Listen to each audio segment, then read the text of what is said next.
اس تصویر کو غور سے دیکھیں، اسے پہچانے کہ یہ کون ہے۔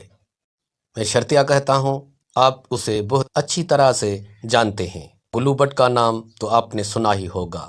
جی ہاں، بالکل یہ وہی گلو بٹ ہے جو سانحہ ماڈل ٹاؤن کے وقت اخبارات کی زینت بنا رہا۔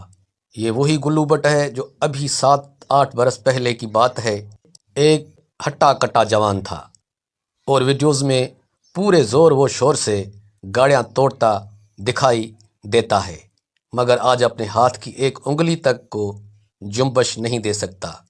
اس کو 2 برین ہیمریج کے اٹیک ہوئے ہیں اور بہت عرصے سے اسی طرح بے سد چارپائی پر پڑا ہے۔ گلو بٹ کے بھائی کا کہنا ہے کہ ایک وقت تھا کہ ڈاکٹر نے ہمیں جواب دے دیا تھا اور ہم بھائی آپس میں یہ فیصلہ کر رہے تھے کہ گلو کو دفنانے کس قبرستان میں لے کر جانا ہے، مگر پھر سانسیں بحال ہو گئیں۔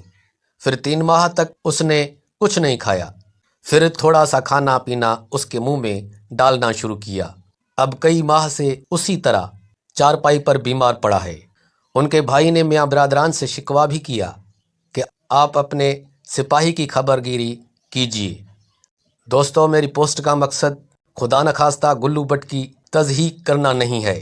میں اسے جرموار نہیں سمجھتا، کیونکہ اس نے جو کیا اپنے اعلیٰ افسران کے احکامات کے تابع کیا۔ خدا اب اس کے ساتھ آسانی کا معاملہ فرمائے۔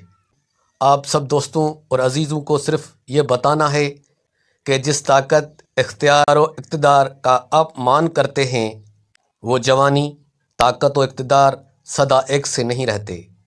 آپ چند برس پہلے کا اونچا، لمبا اور جوان گلو بٹ دیکھ لیجئے جو قابل رشک جوانی رکھتا تھا، اور آج کا گلو بٹ دیکھ لیں۔